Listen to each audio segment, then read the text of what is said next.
Shalom mon frère, shalom ma sœur, que Dieu nous bénisse abondamment. Shalom les peuples de Dieu, les peuples de Jésus-Christ, rachetés par le sang de Jésus. J'aimerais aborder un sujet par rapport à David.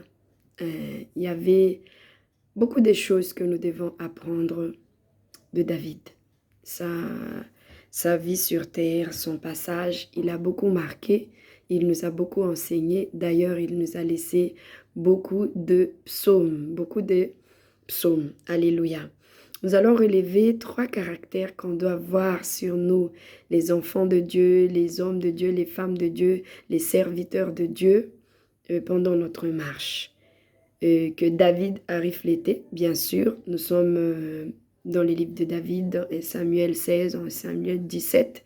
Nous pouvons lire l'histoire de David, mais il y a beaucoup d'histoires de David. Mais ces 2 versets nous intéressent. La Bible déclare que David possédait plusieurs caractères. Mais il y a 3 caractères que nous voulons voir, 3 choses qu'il a manifestées. Le premier point, c'est l'humilité. La deuxième, c'est loyauté ou aussi la fidélité. La troisième, c'est la crainte qui donne la sagesse. Il y en a plein dans la Bible, mais qui concernent David. Mais ces 3 points, j'aimerais partager avec chacun de nous.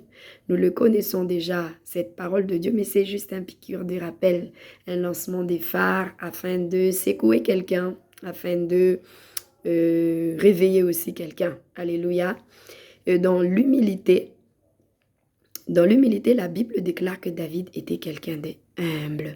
Il n'y avait pas que David, il y avait aussi Moïse, il y en avait tellement dans la Bible. Si on regarde au sujet de la femme, on voit aussi beaucoup étaient humbles. Il y avait Anne, il y avait pas mal de personnes qui étaient humbles dans la Bible. Il y en a beaucoup, il y en a tellement. On peut toujours prendre des leçons. Mais ici, on va seulement parler de jeune David, qui était encore jeune, qui n'était pas encore vraiment expérimenté à 70 ans, à 80 ans. Un jeune David qui n'était pas du tout théologique, qui n'était pas enseigné dans une école biblique ou qui n'a pas fait d'études auprès de grands. Alléluia. Le jeune David était enseigné par Dieu à travers son cœur. On voit bien que la Bible déclare que j'ai trouvé quelqu'un selon mon cœur. Qui est-il? C'est David, son serviteur. Alors, quels sont les 3 points que nous pouvons parler de David? Nous pouvons prendre de David, nous pouvons copier, nous pouvons suivre, nous pouvons vivre, nous pouvons apprendre dans notre marche de David. Donc, ces 3 points, l'humilité, loyauté ou aussi la fidélité, la crainte qui amène à la sagesse. Alléluia. Comment on peut dire que David était humble? Si nous regardons l'histoire de David, nous voyons que David était le plus jeune des fils de Jessé. Vous êtes d'accord avec moi? Par rapport à la Bible, dans 1 Samuel, le chapitre 16, nous voyons que au moment que les prophètes, les grands prophètes Samuel, il était venu pour oindre David, il était envoyé par Dieu pour oindre David. La place de David, pourquoi David était humble, c'était par rapport à sa place, par rapport à sa fonction, par rapport à ce qu'il a fait. David, c'était l'un des fils de Jessé, le plus jeune, le plus petit en âge et aussi en taille. À l'époque là, quand Samuel est passé. Moi, je pense que la Bible déclare qu'il était environ 17 ans. Mais moi, je pense que peut-être à partir de son jeune âge, à partir de 16 ans, peut-être même avant, David était déjà parti aller faire paître le brebis de son papa, le brebis de son père. Et si nous voyons pourquoi on parle de la crainte de David, parce que son papa a enfanté 8 enfants, dont l'une était une fille et les autres sont tous des garçons. Il y avait 7 garçons et l'un de ceux-là était les David en sujet que nous sommes en train de parler. David, c'était quelqu'un de humble. Comment on peut dire ça? Quelqu'un qui était le plus petit, qui devait rester à côté de son papa, qui devait encore, qui devait encore rester à côté de son papa, qui devait encore faire son gâté, comme il était le dernier fils de Jessé, il avait le droit quand même de faire son gâté auprès de son papa, auprès de ses grands frères, auprès de sa famille. Mais son papa l'a envoyé à paître le brebis. Vous savez, paître le brebis n'est pas facile. Le brebis a un caractère qui est un peu assez compliqué. Alléluia. Qui est assez un peu dur, que toutes les brebis n'ont pas la même tête, ni aussi le même caractère. Il y en a qui va à gauche, il y en a qui va à droite, il y en a qui va un peu devant, il y en a qui va un peu derrière. Mais la compétence de paître les brebis, l'humilité, la capacité vient de l'Éternel. Alléluia. Ce n'est pas tout le monde qui arrive à paître le brebis, mais selon qui sont humbles. Pourquoi je dis ça? À son jeune âge, il ne méritait pas d'aller paître le brebis parce qu'à cette époque-là aussi, là où il y a là où il y a leur ferme pour garder le brebis, là où il y a l'endroit pour garder, il était rempli de dangers. Un endroit que l'ours peut passer par là, que les lions peuvent passer par là, ainsi de suite. Mais les jeunes David, quel que soit ce que son père lui avait demandé, va paître le brebis.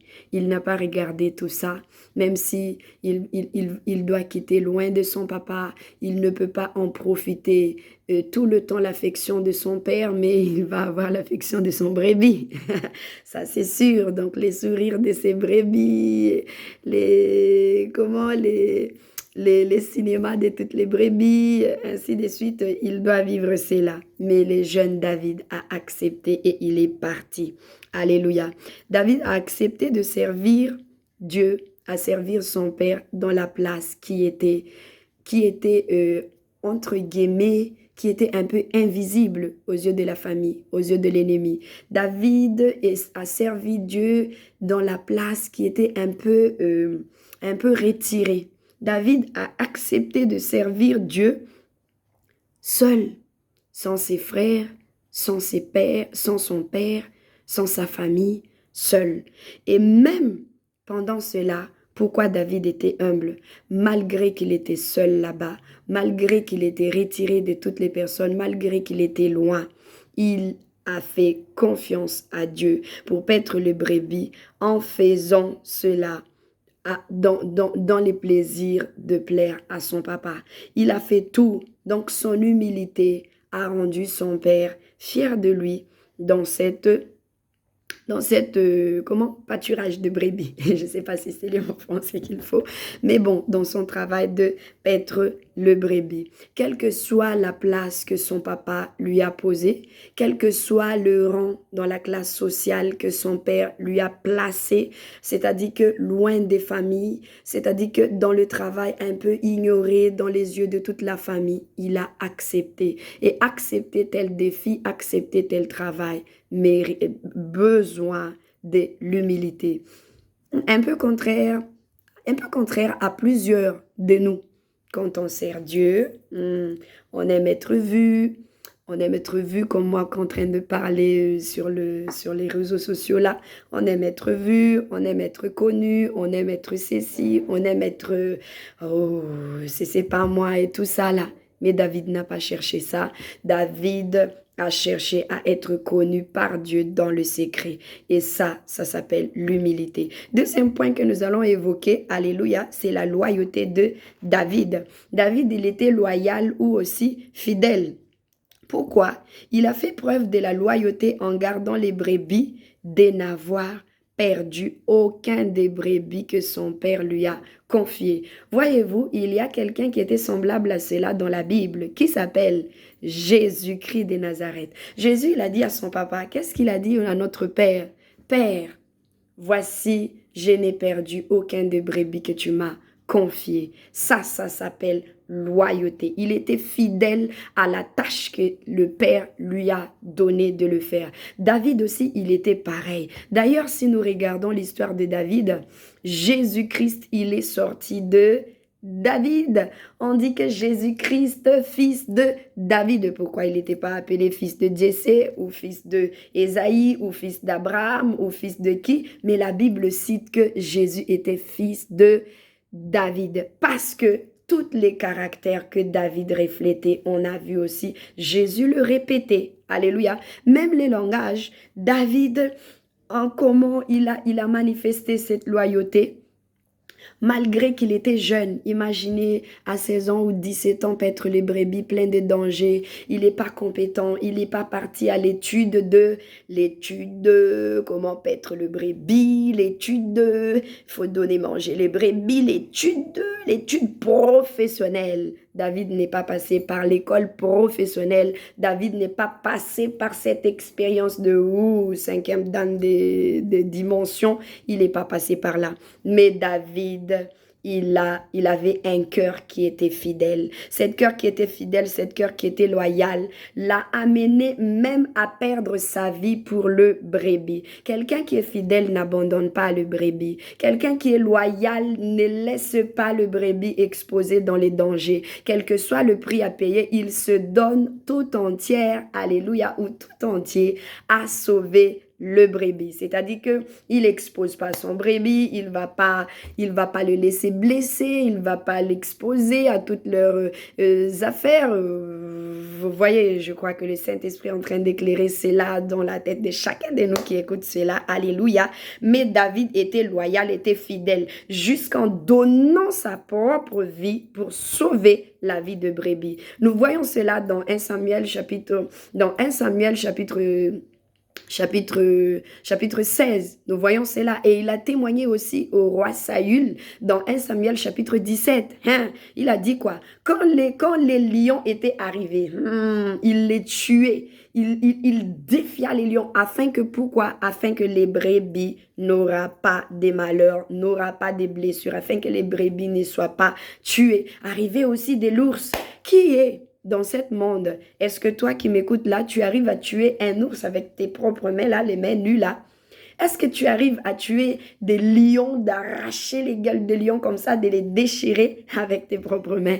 Peut-être que tu t'appelles Hercule ou Herculas, je ne sais pas moi comment tu t'appelles. Tu es 5e dan de karaté, des ceintures noires, je ne sais pas. Mais si ce n'est pas par la loyauté qui est envers Dieu, qu'il a manifesté envers ses brebis par la force du Seigneur, il ne pouvait pas faire cela. Donc la loyauté ou la fidélité a conduit David à toujours protéger en donnant sa propre vie pour protéger les brebis. Une petite remarque. À cette époque-là, si nous lisons bien la Bible, David n'était pas encore roi.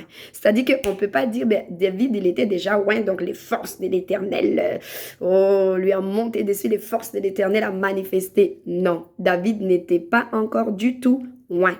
Mais David, il avait un cœur de Dieu. David, il manifestait l'amour, il manifestait cette loyauté, cette fidélité. Il a dit non, je ne peux pas décevoir mon père. Je ne peux pas faire mal à mon père. Je ne peux pas trahir mon père. Alors, je dois faire tous les moyens pour paître cette brebis en ne perdant aucun. Et c'est le même caractère que Jésus-Christ a manifesté à travers la vie de chaque personne que Dieu lui a confiée. Il a dit, Père, je n'ai perdu aucun. Ça, c'est la loyauté. Mais pas, quel que soit, vous pensez que paître le brebis est facile? Non.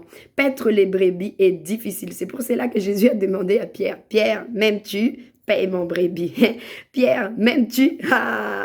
Il a dit, paye mon brebis. Et ça demande de prix. Ça demande d'abandon à soi-même. Ça demande de renoncer à soi-même. David, il a renoncé à sa vie pour prouver à son père biologique qu'il était loyal envers l'ordre, envers la tâche qu'il était envoyé de le faire. Y compris Jésus-Christ, il a manifesté la même chose. J'avais oublié que Jésus-Christ aussi, il a manifesté comme David, dans les secrets, là où les personnes ne se sont pas rendues compte, que Jésus aussi a manifesté l'humilité comme David. Il est écrit dans Philippiens chapitre 2, il a quitté son royauté, il a pris un corps de l'homme, il a pris un nature d'homme, il a quitté cette place-là. Il est parti dans la classe le plus bas, la classe sociale les plus bas, les plus dénigrés,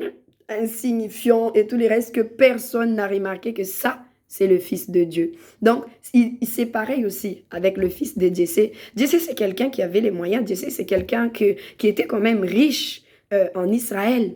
Mais malgré cela, David, son fils, qui devrait rester à son côté par rapport à son âge, il était encore jeune, il n'était qu'un gamin qui était sans expérience, mais qui avait un cœur qui était humble comme Jésus-Christ. La troisième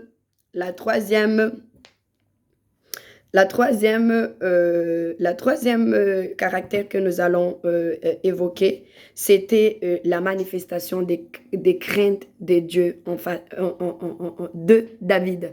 David, il a manifesté la crainte de Dieu dans une autre dimension, à point que lui-même, il avait compris dans Psaume 111, là, la parole de Dieu déclare qu'il a même compris que la crainte de l'Éternel est le commencement de la sagesse. Il a même réussi à transférer cela dans son fils qui était Salomon.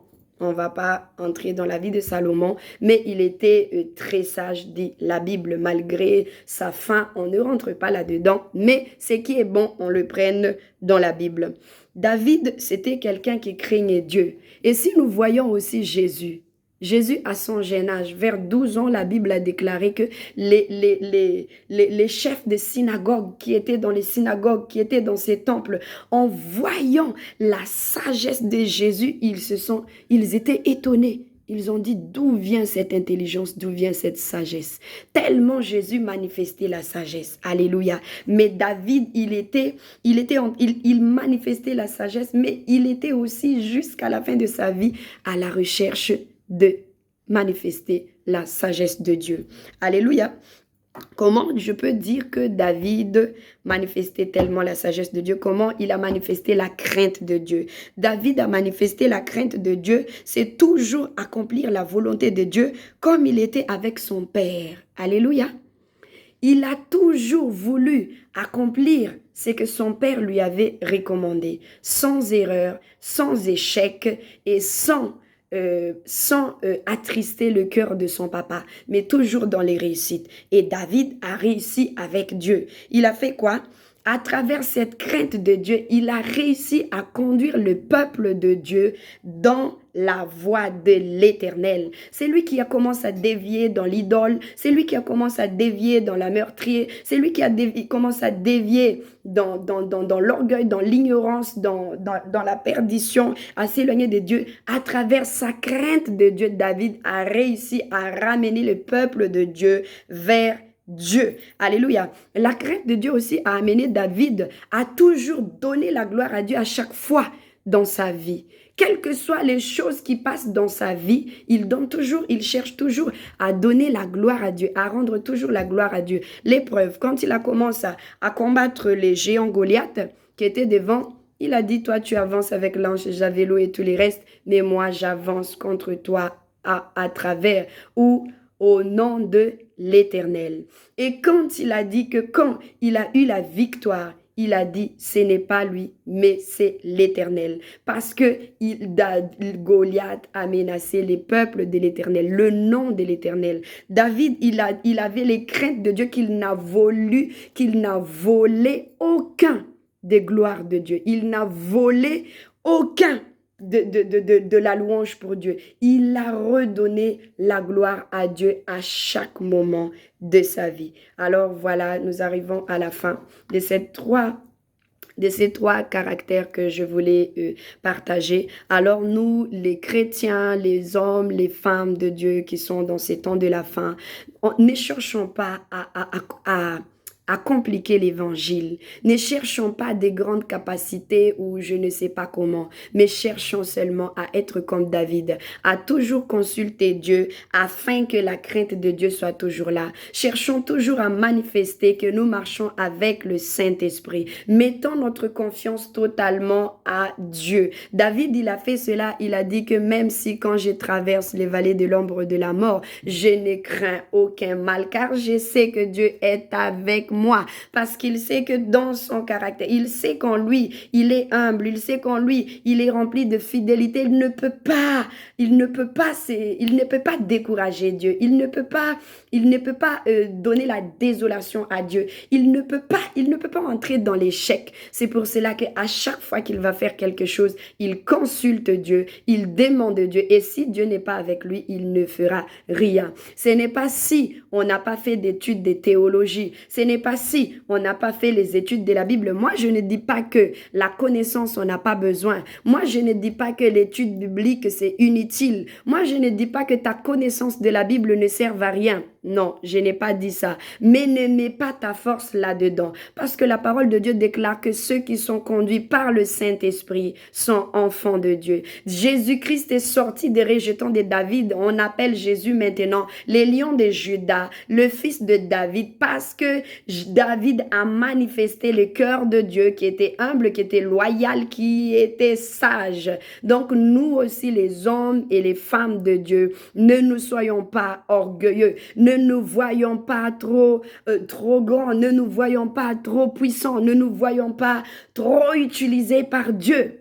Parce qu'on est près de notre chute si nous sommes comme ça. Et montrons toujours la fidélité à notre Seigneur. Alors ne nous compliquons pas l'évangile. Que notre prédication, que l'évangile que nous prêchons devienne simple. David, quand tu lis la Bible, quand il lit toute l'écriture, le psaume que David avait écrit, son langage est simple. Sa manière de parler est simple. Ne cherche pas à comprendre tout, mais cherche à comprendre la volonté de Dieu dans ta vie aujourd'hui, parce que demain ne t'appartient pas. Cherche à comprendre la volonté de Dieu sur ta vie maintenant. Aujourd'hui, fais tout pour plaire à Dieu. Maintenant, fais tout pour ne pas décevoir Dieu. Maintenant, fais tout pour que Dieu mette encore sa confiance sur toi, afin que Dieu parle comme il a parlé avec David. Je trouvais un homme et une femme selon mon cœur, c'est l'homme que j'ai désiré, la personne que j'ai désirée, mais ne faites jamais entrer dans la place de Saül, parce que Dieu a dit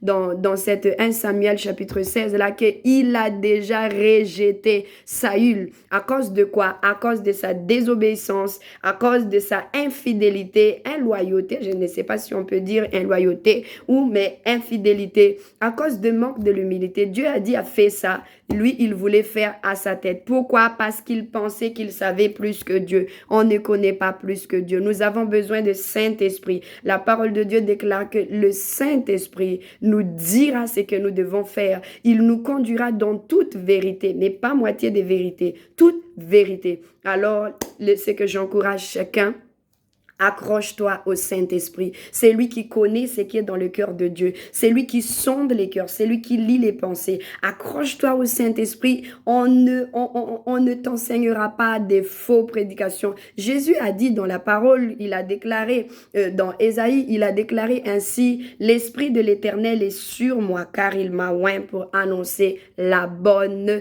nouvelle ou la bonne évangile. Cela signifie qu'il y a de mauvaises évangiles. Il y a de mauvaises nouvelles. Alors accroche-toi à la bonne évangile. La bonne évangile est portée par l'Esprit de l'Éternel, par le Saint-Esprit. C'est lui qui est la troisième personne de Dieu. C'est un être de Dieu qui doit habiter en toi. Il sait comment te parler. Il sait comment te montrer la vision. Il sait comment te susciter. Il sait comment t'utiliser. Alors, femme, homme de Dieu, enfant, garçon, fille, papa, maman, qui que ce soit tu es, où que ce soit où tu es, moi je te demande au nom de Jésus, continue à marcher selon la voie de Saint-Esprit. Ne baisse pas le bras car l'ennemi est rusé. Ne faites pas confiance à toute chose, mais faites confiance à Dieu. Quelle que soit l'adversité que tu es en train de passer, regarde le Saint-Esprit et écoute ce que le Saint-Esprit a à te dire.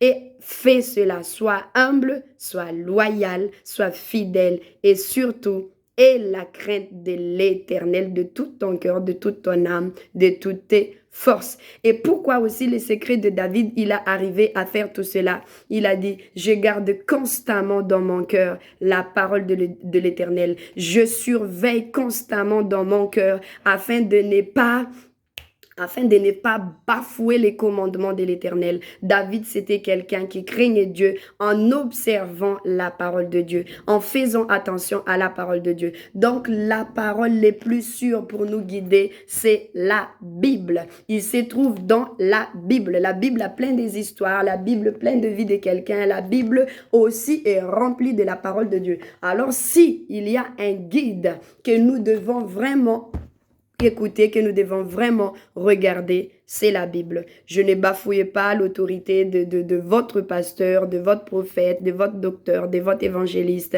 de votre enseignant, de votre missionnaire et de votre prophète. Je ne bafouille pas cela. Il faut les écouter car ce sont des oints de Dieu. Amen. Mais aussi observer toujours la parole de Dieu qui est écrite dans ta Bible. Alors, mes frères et sœurs, sois humbles, sois loyaux, sois fidèles et la crainte de Dieu chaque jour et avancez surtout avec le Saint-Esprit à travers la parole de Dieu. Si Jésus arrive aujourd'hui, je te souhaite d'être enlevé, de ne pas rester ici. Alors, shalom à tous, c'était votre sœur Eris. Que Dieu vous bénisse abondamment. Shalom.